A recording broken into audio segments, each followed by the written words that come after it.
Hello, everyone, and welcome to Principles of Financial Accounting. This video is just a quick welcome and introduction to how you can navigate within this course. I'm teaching multiple sections of this course, but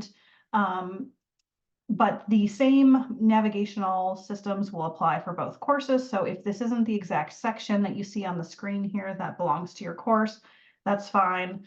The same general concepts will apply. So the first thing that I wanted to do is take a look at Canvas here. I'm in the student view for Canvas, and when you go to the course home, it will bring you to the modules page, which will have an overview here with welcome and some information about this course. Basically, in this course, we're going to be learning about why accounting is important and what are some of the tools and methods that we can use to perform basic accounting functions. And we're going to learn about why that's important and how it can help you run a business in the future. Now, please take a few minutes to familiarize yourself with the materials that are on this course. I'm going to make this brief and pretty much stick to navigation because my expectation is that you will go out here and read some of this information for yourself. But the very first thing that you're going to want to do getting started with this course is head to the Get Started Here course resources area. Essentially, what you're going to want to do is you're going to want to get registered for the MyLab materials, which include your e-text as well as a homework and exam platform. And you're going to want to get registered for that. There are registration instructions with a website link right here. If you are purchasing your materials through the bookstore, they should be supplying you with a registration code that you can use to sign up for MyLab. I did put a checklist out here as well. So this getting started checklist is going to be similar to some other checklists you'll see this semester. So it's set up as a quiz. But basically, it's an unscored quiz to just help you keep track of the things that you have and have not done for each part of the course. So the Getting Started area has its own quiz, and then each chapter that we cover during the course will have its own checklist quiz as well. Again, those are not graded. They will just show you what your percentage was so that you can see if you've completed all the items or not. If you go in here and you click Begin, you will see questions that will show basically, okay, did I watch the course introduction and tour video posted in Canvas? Well, you're watching that video right now, so you could click that as done. Review the course syllabus in Canvas, including information on grading and participation. We'll take a look at where to find that information next here. And then register for MyLab materials on the Pearson MyLab website using the instructions posted in the Getting Started module. There is a 2-week free trial. So if you, for some reason, are unable to purchase your codes right away, that's totally fine because there is a 2-week free trial. So you can register and just say, hey, I'm going to use the temporary free access, and you can access the course for 2 weeks after you do that. I'm going to click return. If you checked off items on there, you would want to click submit. There's unlimited numbers of submissions. You can mark and unmark things, but it'll pull it back up, showing the items checked for each checklist as you go through. Now, going back to our homepage here, the next thing I'll want to do is click on the MyLab student registration instructions. Do not use this course number from the video. Look at the document in your individual section to make sure you're getting the right code and link. There's a link to register to the exact course you need for your section. This happens to be for section 5, which is my land-based section. The course for my online section has its own separate document posted. And then the next thing that is on that module for getting started is a link to the MyLab website, and you can use that whenever you want to get back. So if you've never used MyLab, or if you haven't used MyLab at UMD, then you'll want to register for student access. It's going to ask for your name, your student password, or I'm sorry, your student email address. Please make sure that you enter in your student ID number in your other ID section within Pearson when you go to do that. I'm just going to click on this really quick so you can see what this looks like. just say, no, we're not going to use the LMS. So you're going to need your instructor's course ID, your email address, and then whatever your access code is for the software. And then you'll go into I'm ready to register. I'm not linking the assignments so that they appear directly in Canvas because I feel that it's a little bit easier to navigate that way. So you'll enter the course number, and you will enter your email address, etc. And then I will watch for the area where it says alternate identification to put your student ID as well. Now, once you get registered for that, then you are going to want to start working on the course, right? So I'm going to pull over a window here that shows what the courses look like here. So once you go into a course by clicking on it in MyLab, you're going to pull up a screen that looks a lot like this. It will have a calendar in it that will show you upcoming announcements and messages here. There's a welcome message here that talks about how to enter, has links to learn how to enter answers for homework and things like that. And then it'll also show you upcoming assignments that will be set up in the course, okay?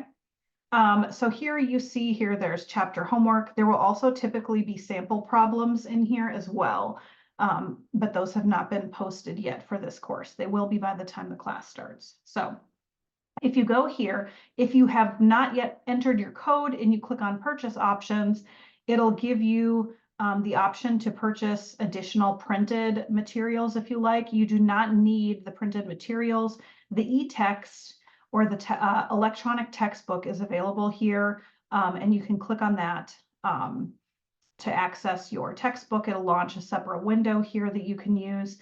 Please make sure that you are using your UMD email address for this. If you've forgotten because you've used this before, then do a password reset on your account so that you can reuse it. Don't just like put it on your personal one. Or if you've done this before and you used your personal email address, please take the time to create the user account under your actual UMD email address, because that will make things much less complicated for everyone. Okay, you can click here to find any homework assignments that are out there. So we see here chapter 1 sample problems, which are due on the 4th. There's also going to be the chapter 1 homework that will appear. If you want to see what your scores are for your homework, you can see them here. Now, I want to caution, there's going to be items that are due in both Canvas and in MyLab during the semester. So you may see a grade here that is not your actual grade. It's just what you have scored on items that you have already turned in. Now, one of the weird things about MyLab, excuse me, is that it doesn't include zeros for items you have not completed.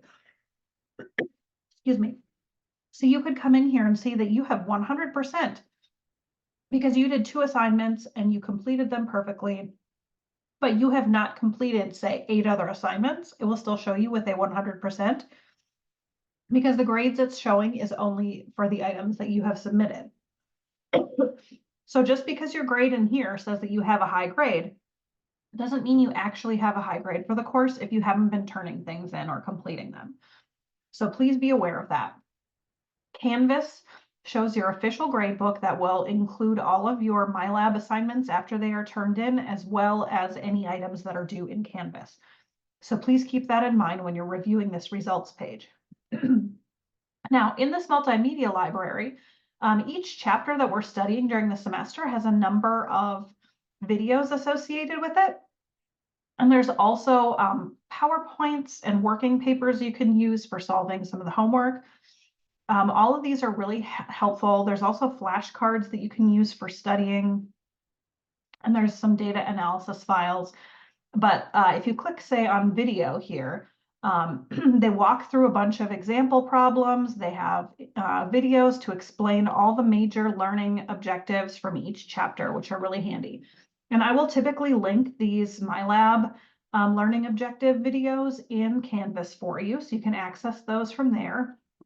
And I do typically post the PowerPoints for each chapter in Canvas as well. Now, looking out at chapter resources, you can click on each chapter and it'll give you all of the items that are available for each of these chapters. Now, if you would like additional study, there are dynamic study modules out here. I don't have these enabled right now, but they're great for studying for exams. And basically that's what everything that you'll see out here in MyLab. So if you need to work on quizzes or exams or homework, you should be able to find all of them out here. Some of these pre-tests will get assigned, or there will be reading quizzes that will be assigned as we go on in the semester. I didn't want to start you off with pre-reading quiz like the first 2 days of the class, so we won't have one for chapter 1, but we will start having those in week 2, so watch for those. So basically that is navigating this course in a nutshell. And welcome to the class. Please feel free to reach out to me. Whoops, looks like I'm logged out here. There we go. It's because I'm in student view here. So that is how you will access each of the major electronic components for this course. Now, if we scroll down here, you'll see that chapter 1, the materials for chapter 1 have been posted. There's an introduction that talks about what the chapter is about, as well as another checklist quiz, the PowerPoints, and an Excel template that you can use for working on homework. There's also a discussion board that is assigned for chapter 1. We'll be completing that during class for my live class sessions, but if you're in the online section, that will be an item that you will want to complete outside of class, obviously, because we don't have a class. So, and then there are a number of videos that are out here for each chapter.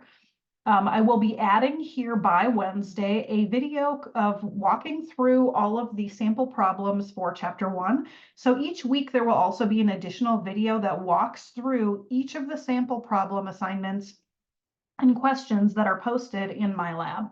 So for example, if I go back here to do homework and I see that I've got these chapter 1 sample problems, I will have a YouTube video link posted walking through each of these problems that we will be doing during our class sessions. So we'll typically do like anywhere from 2 to 4 of these in each class session, and they basically just walk through the how-tos of different items within each chapter. And everybody, you'll see these all say book static. That means that everybody will have the exact same numbers on these sample problems. So you can watch along with the video and then copy the answers in there, with the idea being that you're going to learn how to complete these types of problems and simulations related to the chapter. And then when you go to do the actual homework assignment for the chapter, it will have different versions with different numbers for each student. So you are welcome to work on homework with another student from the class. Just be aware that your answers will not be the same, so you don't want to be like copying from someone else. You can learn how to do it from someone else, but you're going to have to do it yourself because you're going to have different numbers and different answers. So if you just copy someone else's numbers on the homework, it's not going to go in there and you'll get a 0. So just wanted to give you a heads up about that. But to click on or to complete one of these homework assignments, you just click on the problem that you want to complete, read the instructions, and then start entering the answers in. So please watch for the sample problems video for chapter 1 to be posted by Wednesday. And each week, typically, I will have those sample problem videos posted before the end of the week. Just this was a little bit different with the first week of the semester coming up. So with that, thank you very much for watching this video, and please let me know if you have any questions.